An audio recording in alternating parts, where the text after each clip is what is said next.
I'm going to tell you right now, if you're trying to make it in a business that is not mainstream, you got to judge yourself by different metrics. You cannot judge yourself by how much money you made. You can't judge yourself by the house you got. You can't judge yourself by the car you drive. And this is a mistake that I made because I wanted to make money when I was a kid.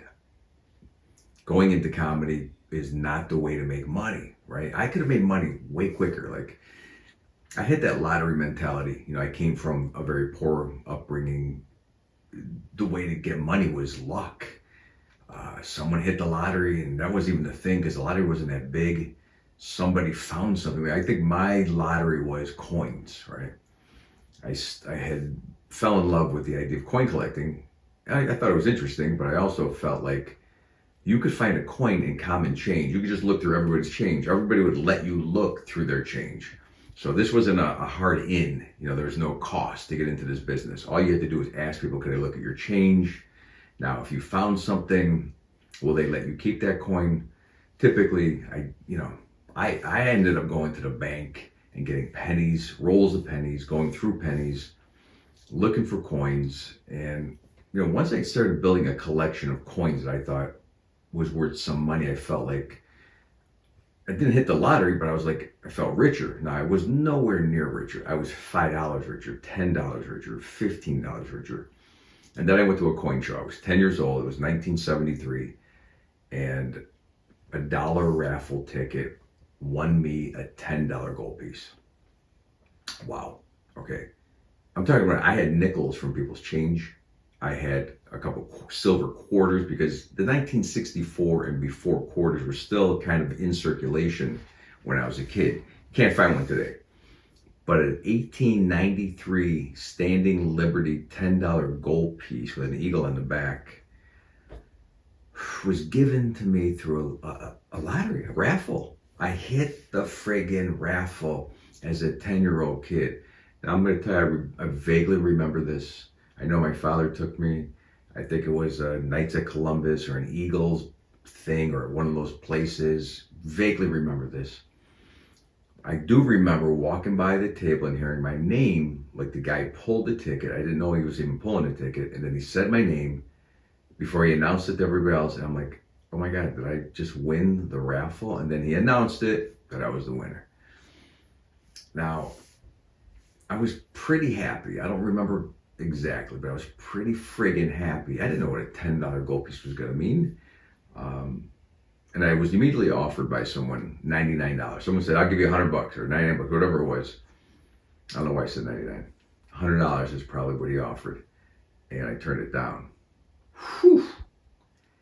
I still have this 1893 Standing Liberty $10 gold piece. I still have it. Now it's worth about $4,000 now because gold is worth about $4,500 an ounce or whatever it is. So that increase is huge over only a 50-year period. 50 years it took for that coin to go up to $4 grand. But imagine if I would have had 50 of those coins. 50. $5 grand worth. 200, $5 grand, right? $5 grand turning into 250,000. Somewhere around, or 200,000. No, more than that. Because if you have $5,000 and it's worth, I'm really screwing up now. If I had 50 coins worth 4,000 a piece, that's 200,000. Okay, that's where I got screwed up. 200,000 is a nice chunk of money for a 62-year-old man. All I had to do was buy 50 of those coins when they were cheaper. All you got to do is buy stuff when it's cheaper. All you got to do is invest when it's more low-level entry. Become a coin collector at 10. Become a guy with I had one of those metal detectors. Get one of those. They were $30 for at Radio Shack. I used to find stuff. Beer cans was my thing also. Now, to find a beer can in trash or in soil wasn't a great thing because it's rusted. You're not going to be able to sell that can. You're not going to be able to do anything with that can. It was just, I got a can. Until I get a better can, I'm hanging on to this one. So a lot of my cans were rusted through, but I had one. I had a flat top, right? That was a big can. That's a can before pop tops. and before flat tops was cone tops.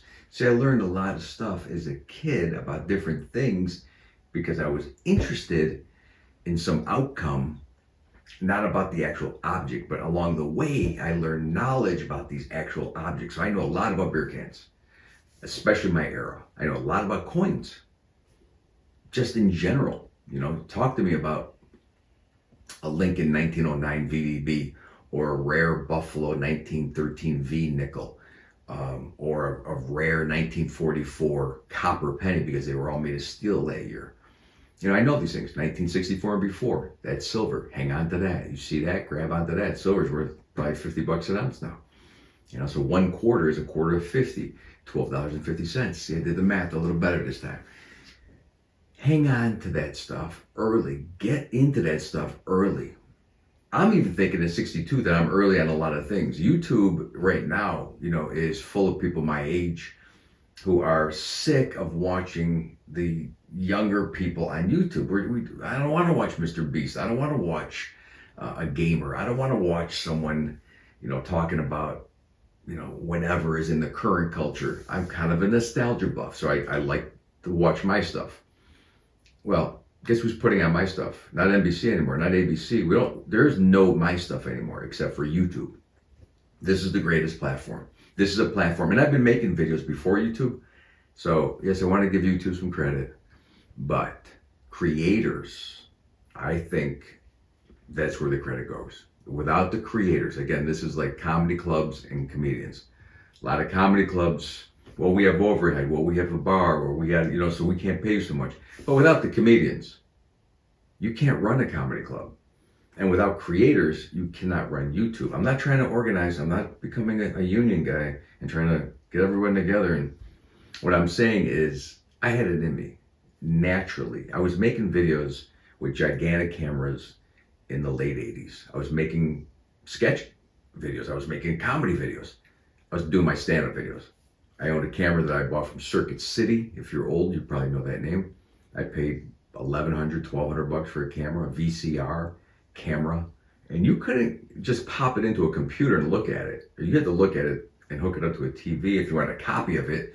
Bigger headache. I used to go to a place in Tarzana, California when I was doing stand-up, and I would buy 50 VHS copies of my stand-up, under $4 a piece. There's $200 invested in those VHS, actually those little marketing kits that I sent out to get gigs. But I was creating videos for fun too. I was creating videos for my family. I started creating videos for corporations in the 90s. So I've been doing this for a long time. And I have a very big interest. It's 1 o'clock in the morning where I live right now. Everybody's sleeping. And I was watching Gary Vee and I'm like, I'll make a video. I just like making videos. I like being part of creation. I don't play golf. I don't go boating. I don't do much outside of making videos, creating content, doing stand-up, socializing, very social with business. I'll do stand-up and I'll go out there and I'll mingle, or I'll do a corporate gig and I'll sit with a bunch of people and have dinner. And that's the kind of socializing I like. Very tough time sitting on bleachers, either for my kid or for NFL stars. I just don't have it in me. I love my kid, believe me, but that kind of stuff to me was more mind-numbing versus me being, I'm not a good audience. I'm a good entertainer. I'm better. I like behind the curtain, not in front of the curtain. In fact, those are my best places, behind the curtain before a show. Tremendous to be behind a curtain. So get in early. Get in early. If you're dreaming about something, do it now. Do it before 30. I don't even care if you got a good job. I would quit it. I've told my kids, they all have good jobs, and I've encouraged them to quit their jobs to the unhappiness of their mother. But I believe that you have one life, and there's only a certain amount of time where you can chase shit.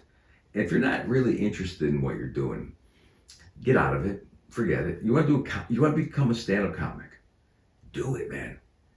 This platform, making videos, I am entertaining millions of people, millions of views, versus me going to a club with 200 seats. It's a different type of entertaining, but do both. if you're going to entertain for 50 on a Friday night in St. Pete, Florida, make a video on Saturday morning that you went, garage selling. That's what I do. I make some videos on garage selling and talk about it. Be entertaining. Be personable. Maybe throw a joke in. And maybe another 1,000 people put their eyeballs on that. I know this is common knowledge, but I just think that people don't think about this. I don't think about it as much. I've been making way more content than I ever have. And there's a lot of reasons. There's a lot of reasons not to do this. But if you really want to do it, you should do it, and you should get off the couch and you should stop watching everybody else's stuff. There's plenty of people to watch your stuff, and there's plenty of people who don't want to create. Thank God. There's plenty of people who want to work for a corporation and not be self-employed. Thank God, right? There's plenty of people that want to do things you don't want to do. That's what makes the world great. That's what gives you opportunity and them opportunity. We all work this whole thing together. I was always excited when I was just coming out of college about the world and what was available. It was overwhelming. We didn't have the internet. We had magazine racks, and all those magazines, if you could look at them as websites, you had home building, you had modeling, and you had hunting, you had fishing, and you had people, and you had all these different categories of magazines, and they would be on display in full color on a magazine rack, and you would look at it and you'd be like, there's the world right there. You accessed it, not in the current moment. It was all older information. Of course, it wasn't instantaneous stuff like we're getting right now. I don't think that was bad. I really don't. I'm glad that we have some instant information, but the idea to look at things that were slowly written, that took time to create, these things were important. They have writers that specialize in things. It's not any different. I'm just saying, I was very excited about magazines. And then the thoughts about potential. When you're coming out of college, 21 years old. Now, I blew a lot of things. I screwed up. We could talk about that. In many of my videos, I'll probably go over things twice or 3 times. But I screwed up. I screwed up because not that I didn't have any fun. I was enjoying everything, and I got into comedy pretty quick after college. It wasn't that I was a complete screw up, but I got close. I got close to, wasting so much valuable young time with the energy, using energy to go out, to party, to do things above my means. I don't think, when I look at it, for me, it wasn't that big and bad of a deal, because you'll never get to do that again. Again, everything has an opportunity cost. Shit, I could have been on set. But I used to think that, if I ever got famous, if I ever did break into comedy and made it pretty quick, my idol was Eddie Murphy. So I'm watching Eddie Murphy, and I'm thinking he's probably going to parties. He's probably out there. He's probably, meeting all the ladies. He's probably in the limo. He's probably, whatever my idea of what was fun at that age. What was fun at that age? Drinking, of course. Some of the dumb stuff. But I thought that's what success meant. Like, you could be successful and then you would have all this stuff. Well, you could have all that stuff without success. You don't have to be Eddie Murphy. You got all that stuff because you're young. The difference was, he probably wasn't doing that. He was spending his time on sets, movie sets, comedy clubs, writing material, SNL. You don't see the struggle. You don't see the grind, as we call it today. Now you see the grind. This is the grind, right? Me talking on camera in my room. This is not a big set. I'm doing this myself. I'm producing this myself. It's 1 a.m. I'm in Florida. I'm not in Hollywood. I'm not a name person. So what? So what? It's cool now. Not cool culturally, cool for me to be able to share the grind, talk about the grind, have the experience of all I went through is now a story. I sigh because I think about if I was famous, if I got the Johnny Carson spot, and then the Jay Leno spot, and then the Letterman spot, they asked questions to the comedians. Now I know those were pre-canned, but sometimes you got a little real information about how'd you get started, how'd you make it. I always thought I was going to get that chance to tell that story, how I was going to make it on TV. Didn't happen. How did I make it can be told here. Now I can still tell it. I've told my friends and family, people know about it. I've probably told it on podcasts. But the idea of the story of making it is also something that, it makes you feel like you did something. Because you know the struggle, you know the highs and lows, and you stayed in it. And I started young. Again, let's go back to coin collecting at a young age, beer can collecting at a young age, knowing how to flip a dresser that was in the garbage at a young age, knowing how to go door to door and gain confidence to sell Ziff cleaner, which I did sell, and to buy seeds and other items on clearance at a drugstore and then resell them. I did do that also, door to door. Anything I could think of to make a little bit of money was probably such a great training for me later on when I did hit big money because of persistence. All I had was persistence. I didn't have a lot of knowledge because like I said, I wasted a ton of time right after college. I just burned brain cells. I just burned cash. I just dug holes. It took me a long time to climb out of that crap. And a good woman. I met my wife and she helped me. She guided me. Even though she wasn't trying, it was that her persona, her presence. I saw that. I got lucky because she should have not taken a guy like me, but she did, and she trusted me, and I kind of told her, this is who I am, and please, if I do something, straighten me out. And it worked. It worked to this day. To this day, it's still working. So, yeah, I did a lot of mud dragging, feet dragging in the mud, whatever you want to call it. Slow, very slow, right? And that would have been better if I didn't, You got 24 hours in a day. You want to party for 6? Well, let's use the other 18 for some other good. Don't party 24/7. Sounds good. It really sounds good. The music back then was promoting that. The movies were promoting that. The culture was promoting. And even Eddie Murphy sang the song, My Girl Wants to Party All the Time. Party all... Yes, we were interested in the party. Because we weren't thinking of the future. And I don't think you should think of the future too much anyway. I really don't. It's a waste of time. You cannot plan for the future perfectly. Think a little bit about it, but don't spend too much time on it. What's going on right now? So get this stuff young, all that experience, right? You're not going to be able to stand in line at a comedy club in snowy weather on a Sunday night at 62. I mean, there were guys that were older doing it, man. But that's rarer. You're talking about, you want to sift through the potential people that can handle stuff like that.